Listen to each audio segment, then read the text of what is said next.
اور اب جو وہی لے کر آنے والے جو فرشتے تھے ان کو بھی نہیں چھوڑا. جب انسان کو بغض اور عداوت جو ہے نا وہ ہو جائے تو اس کو ہر چیز جو ہے وہ بری لگتی. تو اب جو فرشتے جو ہیں جبریل علیہ السلام جن کا کام جو ہے ریویلیشن جو ہے وہ لے کر آنا ہے، تو ان کو بھی جو ہے وہ ان کے ساتھ عداوت اور بغض جو ہے وہ رکھنے لگے. اسی لیے اللہ پاک نے کہا کہ جو ان کو برا رکھتا ہے وہ ایسے ہی ہے جیسے اللہ کو جو ہے وہ برا رکھتا ہے.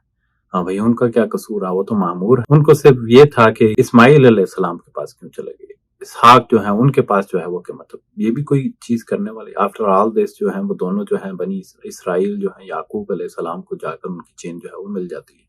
اٹ ڈزنٹ میٹر وہ اسحاق علیہ السلام سے اسماعیل علیہ السلام، ایز لانگ ایز وہ نبی ہیں تو آپ ان کو جو ہے وہ مانو. صرف ہٹ درمی کی وجہ سے جو ہے وہ جو لانے والا فرشتہ ہے اس کے بھی مخالف ہو گئے.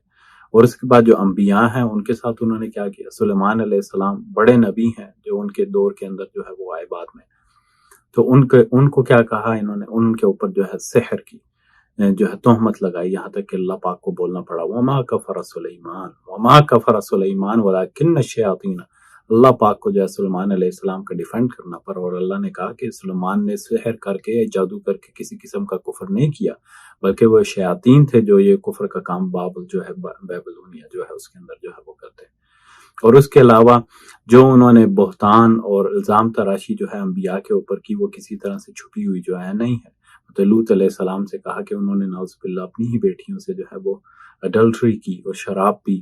اور اسی طرح داؤد علیہ السلام کو آپ بائبل پڑھ لیجئے، اس سے آپ کو پتہ چلے گا کہ انہوں نے کس طرح سے ان کو جو ہے وہ پریزنٹ کیا ہے. مطلب ہم کسی عام بندے کے بارے میں بھی سوچیں تو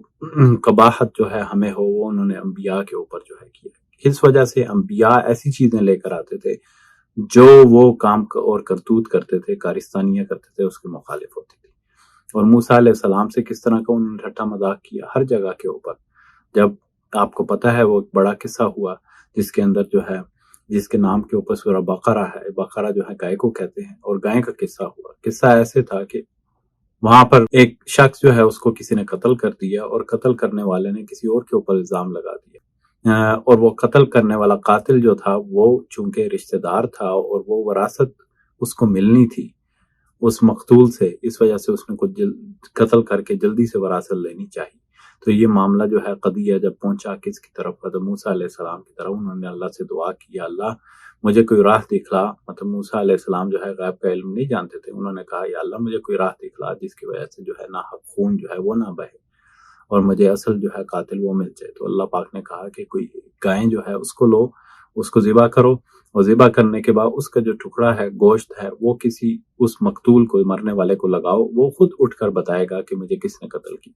تو ایسا ہی ہوا، اور اس طرح قاتل جو ہے وہ پکڑا گیا. لیکن وہ گائے تک پہنچنے کے لیے چونکہ ان کا دل نہیں تھا، دلوں کے اندر جو ہے محبت بیٹھی ہوئی تھی گائے کی، اس کی پوجا کرنے کی، بچڑے کی جو ہے پوجا کرنے کی محبت ان کے دلوں میں بیٹھی ہوئی تھی. تو اس وجہ سے انہوں نے پھر جو ہے سوال کرنے شروع کر دیے. دل جو ہے وہ کہتے ہیں دل حرامی حجتاں ڈھیر. تو پھر وہ دعا پوچھنے لگے کہ بھئی بتائیے کس طرح کی ہو، کیا اس کا رنگ ہو، کھانے والی ہو، پیلی ہو، نہ کھانے والی ہو. مطلب کرتے کرتے کرتے پھر اس میں خود ہی جو ہے وہ پھنس گئے. مطلب جب دل نہیں ہے کسی کام کے کرنے کے اوپر، کیونکہ دل بھرا ہوا تھا تو گائے جو ہے اس کی عبادت سے. تو اسی طرح حجتیں وہ کرنا. اور آپ دیکھیے آپ صلی اللہ علیہ وسلم کے صحابہ کو جب ان کو حکم دیا جاتا تھا سمعنا واطعنا، بغیر سوچے سمجھے جو ہے وہ جا کر اس کی امپلیمنٹیشن جو ہے وہ کرتے تھے. یہ نہیں پوچھتے تھے اللہ کے نبی ایسا کیوں. اس کی مثال آپ ایسے لیجئے، آپ صلی اللہ علیہ وسلم کے پاس سارے کے سارے غلام آئے، اور پھر حضرت فاطمہ جو آپ کی بیٹی ہیں انہوں نے بھی بھیجا پیغام کہ ہمیں بھی ایک غلام دے دیجیے، مجھے جو ہے خود سے کام کرنا پڑتا ہے، مجھے خود سے جو ہے آٹا پیسنا پڑتا ہے، اور اس کی وجہ سے مجھے بہت مشقت ہوتی ہے. آپ سے ہم نے کہا وہ سارے کے سارے غلام تو میں نے بانٹ دیے، لیکن رات کو میں آؤں گا، میرے سونے سے پہلے جو ہے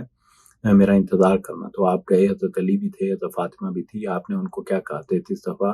سبحان اللہ، 33 دفعہ الحمدللہ، اور 34 دفعہ اللہ اکبر کہو. یہ تو غلام جو ہے اس سے جو ہے وہ بہتر ہے. تو آپ صلی اللہ علیہ وسلم نے دیکھیے کس طرح سے جو ہے وہ تربیت کی. جہاں پر جو مقام تھا تو آپ صلی اللہ علیہ وسلم نے وہاں پر جو ہے تربیت کر کے جو ہے وہ دکھائی. انہوں نے فوری طور پر جو ہے اس کو ایکسیپٹ کر لیا. مطلب آپ صلی اللہ علیہ وسلم کی جو بیٹی ہیں اور آپ کے داماد ہیں، انہوں نے یہ نہیں کہا بھئی یہ کیا آپ ہم نے غلام مانگا اور آپ نے غلام کی جگہ جو ہے ہمیں ایک ٹوٹکا جو ہے وہ دے دیا. نہیں، بنی اسرائیل تو اس صحابہ کی ہر جگہ پہ آپ دیکھیں، جب آپ صلی اللہ علیہ وسلم نے بلایا اور آپ احد کے لیے جا رہے تھے تو اس وقت بار بار آپ کہہ رہے تھے میرے صاحب کیا کہتے ہو، میرے صاحب کیا کہتے ہو؟ حضرت ابوبکر کھڑے ہوئے اور تقریر کی، حضرت عمر کھڑے ہوئے، آپ نے کہا بیٹھ جاؤ،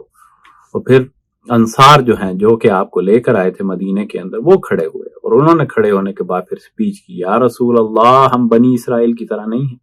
نہیں ہو ہی نہیں سکتا ہم بنی اسرائیل کی طرح ہوں۔ بنی اسرائیل کو تو جب لڑنے کا حکم دیا گیا تو انہوں نے کہا فَاذْهَبْ أَنْتَ وَرَبُّكَ فَقَاتِلَا، تم اور تمہارا خدا جو ہے وہ جا کے لڑے، ہم تو ادھر بیٹھے ہیں، ہمارے میں جان نہیں ہے۔ نہیں نہیں یا رسول اللہ، آپ اگر ہم کہیں گے کہ آگ کے جو دریا ہیں ان میں چھلانگ لگا دو تو اب ہم کبھی پیچھے ہٹتا نہیں دیکھیں گے، آپ کہیں گے دریاؤں کے اندر جو ہے کشتیاں چلا دو، ان کے اندر اتر جاؤ تو ہم اتریں گے، ہر جگہ پہ جو ہے آپ کو ڈیفینڈ کریں گے، اور اگر کوئی بری آنکھ آپ کی طرف دیکھے کہ ہم اس آنکھ کو نکالیں گے، کوئی ہاتھ آپ کی طرف بڑھے گا اس ہاتھ کو ہم توڑ دیں گے۔ تو حجتیں جو ہے وہ نہیں کرتے تھے بنی اسرائیل، اسی وجہ سے پھٹکار پڑی کہ جب ان کو حکم ہوا کہ بھئی کوئی بھی کام کرو تو اس میں حجتیں کر، سوال کرتے تھے زیادہ زیادہ، اسی لیے کہا نا لا تسألوا عن اشیاء تبد لکم تسؤکم، کہ زیادہ سے زیادہ سوال جو ہے نا اور وہ نہ کرو، جو چیز کہی گئی ہے اس کو کر لو، کیونکہ ہو سکتا ہے وہ بعد میں تمہیں ہی جو ہے وہ نقصان جو ہے پہنچاتے، جس طرح بنی اسرائیل جو ہے ان کو نقصان جو ہے وہ پہنچائے۔ اور اس کے بعد جو ہے پھر اللہ کے نبی جو ہیں وہ سارے کے ساتھ، پھر اللہ کی کتاب بھی آپ نے دیکھ لی، اللہ کے ساتھ بھی ان کا سلوک دیکھ لیا، اور اس کے بعد جو ہے آپ دیکھتے ہیں کہ ان کو حسد تھا، مطلب حسد کی وجہ سے یہ سارا کچھ ہوا، مطلب آپ صلی اللہ علیہ وسلم جو ہے، اسی لیے آپ صلی اللہ علیہ وسلم نے فرمایا حسد جو ہے نیکیوں کو اس طرح کھا جاتا ہے جس طرح جو ہے آگ جو ہے وہ کھا جاتی ہے لکڑی کو، ہاں تو اسی لیے حسد سے جو ہے منع کیا، اور یہ حسد جاتا ہے پیچھے آپ یہود کے پاس، اور آپ دیکھ لیجئے کہ وہ ہی سب سے پہلے حسد کرنے والے، اور اس سے پیچھے جا کر شیطان کی طرف جو ہے وہ جاتا ہے حسد کی وجہ سے وہ جو ہے مارا گیا، اسی طرح بنی اسرائیل جو حسد کی وجہ سے جو ہے مار کھا گئے، حسد کیا آپ صلی اللہ علیہ وسلم سے کہ بنی اسحاق میں آنے کی بجائے جو ہے بنی اسماعیل کے اندر آپ صلی اللہ علیہ وسلم آ گئے، اس کے اوپر حسد جو ہے وہ کر گئے،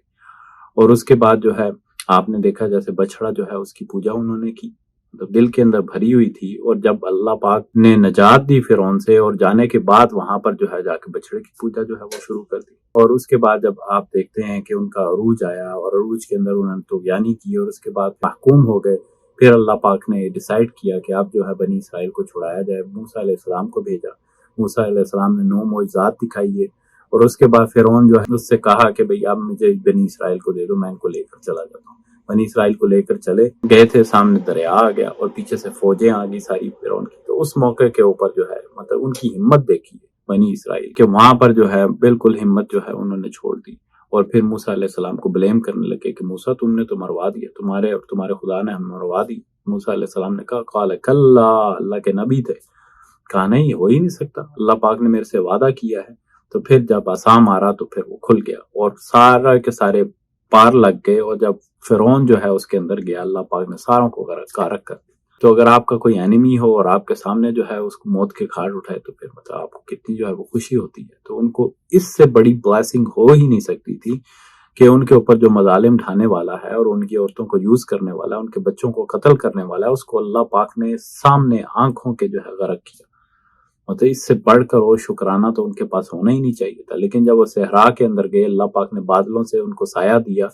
اور من و سلوہ جو ہے جنت کا من و سلوہ جو ہے ان کے اوپر نازل کیا، لیکن کہا یہ کہ پریزرو جو ہے وہ نہیں کرنا، اور جس چیز سے منع کیا تھا اسی کو کیا، اسی کو پریزرو کرنے لگ گئے، اور اس کے بعد جو ہے اسی کو کھا گئے، حالانکہ گوشت اعلیٰ قسم کا مل رہا تھا، انہوں نے کہا نہیں جی ہمیں تو جو ہے دال پر یاد آ رہی ہے، سبزیاں جو ہیں وہ یاد آ رہی ہیں، مطلب نا شکرے تھے، ہر طرح سے جو ہے وہ نا شکرے تھے، اور اس کے بعد جب اللہ پاک نے کہا کہ جاؤ اور جا کر جو ہے وہ لڑائی کرو، تو اس وقت حضرت موسیٰ سے کہا جاؤ بھئی جا کر تم لڑو، ہم تو جو ہے نہیں لڑنے کی قابلیت جو ہے نہیں رکھتے، ہم تھکے ہوئے ہیں، ہم بوڑھے ہو گئے ہیں، وہ تو فوج بڑی ہے، ہم کیسے جا کے لڑیں گے۔ اور پھر اس کے بعد جب اللہ پاک نے کہا کہ بھئی جب شہر کے اندر داخل ہو اور داخل اس طرح سے ہو کہ سر جھکا کر داخل ہو، تو اس وقت بھی ہیلے بہانے جو ہے وہ کرنے لگے، دل ہی ان کا جو ہے وہ تھا، اللہ پاک نے یہی کہا نا ان سے بھی کہ آپ صلی اللہ علیہ وسلم کو جو اس طرح کہہ کے نہ پکارو، تو وہ کہہ کر جو ہے پکارتے اور اس سے معنی جو ہے وہ دوسرا لیتے، تو مطلب آپ دیکھیں، اور پھر جو ہے اپنے جو ساتھی ہیں ان کو بھی ان کا قتل بھی کیا اور ان کو اپنے گھروں سے بھی جو ہے وہ نکال دیا۔ تو یہ ساری کی ساری جو آپ دیکھتے ہیں صفات، مطلب کیا یہ ساری کی ساری صفات جو ہیں وہ ہمارے اندر جو ہے وہ موجود ہیں، جیسا کہ آپ صلی اللہ علیہ وسلم نے فرمایا کہ جس طرح بنی اسرائیل ایک ایک چیز کر کے جو ہے انہوں نے کی، تم بھی جو ہے ان کو فالو کرو گے اور وہ ساری کی ساری چیزیں جو ہے وہ کرو گے۔ تو ہم افضل ترین امت بنائے گئے ہیں، لیکن اس کے بعد ہمیں مسئولیت دی گئی ہے، ہمیں رولنگ دی گئی ہے، اور ہمیں کہا گیا ہے وَاعْتَصِمُوا بِحَبْلِ اللَّهِ جَمِيعًا وَلَا تَفَرَّقُوا، آپس میں تفرقہ جو ہے وہ نہ کریں۔ اور پھر جو ہے بنی اسرائیل کو جس طرح مخاطب کیا گیا ہے، پلیز پلیز پلیز ایز امت مسلمہ، بنی اسرائیل کا آپ چرچا دیکھتے ہیں اور آپ کو سورہ بقرہ سمجھ ہی نہیں آ سکتی۔ کیا وجہ ہے کہ اللہ پاک نے پورا پہلا پارہ جو ہے بنی اسرائیل سے بھر دیا؟ کیونکہ اس کے بعد جو سارے احکام آنے والے ہیں، اور احکامات کے اندر اللہ پاک نے ایکسپلین کرنا ہے کہ تم میں فضیلت تو دی ہے، لیکن پھر ٹیسٹ جو ہے وہ بھی لازم ہوگا، رولنگز بھی ہوگی، اور اس کے اوپر تم نے کس طرح سے عمل کرنا ہے۔ پلیز اس طرح ناشکرے نہ ہو جانا جس طرح بنی اسرائیل ہوئے۔ اور سب چیز جو ہے وہ کیا ہوتی ہے؟ آپ کا ایٹیٹیوڈ، آپ کا گریٹیٹیوڈ، آپ کس طرح سے جو ہے مصیبت آئے یا مشکل آئے تو آپ کس طرح سے جو ہے اس کو ریسیو کرتے ہیں، کس طرح سے اس کو جو ہے آپ فیس کرتے ہیں، اور پھر اللہ پاک کو کیا بلیم کرنے لگ جاتے ہیں، یا آپ بولتے ہیں انا للہ و انا الیہ راجعون، ہم اللہ کی طرف سے آئے ہیں، اللہ کی طرف ہی لوٹ جائیں گے۔ اولئک علیہم صلوات من ربہم ورحمہ واولئک هم المہتدون، یہی وہ لوگ ہیں جن کے اوپر اللہ پاک کی سلامتی ہے، اللہ کی رحمتیں ہیں، اور یہی لوگ ہدایت جو ہے وہ پانے والے ہیں۔ تو آج کل جو ساری کنڈیشن چل رہی ہے تو ہمیں ایک انسپائریشن ہوتی ہے کہ ہم پڑھے تو صحیح، یہ بنی اسرائیل جو ہیں یہ تھے کون؟ تھے تو انبیاء کی اولادیں، لیکن انہوں نے ایسے کون سے کرتوت کیے جس کی وجہ سے اللہ پاک نے ان سے فضیلت لے لی اور ان کو جو ہے بندر بنایا، ان کو خنازیر بنایا، اور ان کو جو ہے سپریڈ کر دیا، اور ان پہ طرح طرح کا عذاب جو ہے وہ آیا، جو کہ آج کل جو ہے ہماری امت کے اوپر ہے۔ تو جا کر وہ صفات دیکھیں، وہ غلط چیزیں دیکھیں جو بنی اسرائیل نے کی، اور آج ہم جو ہے کر رہے ہیں، اور ہمیں جو ہے 200 سال سے جو ہے وہ مار پڑ رہی ہے۔ مطلب اتنے زیادہ ملک ہونے کے باوجود اگر کوئی ایک ملک پہ اٹیک کرتا ہے تو ہم اس کا دفاع نہیں کر سکتے۔ انا للہ و انا الیہ راجعون۔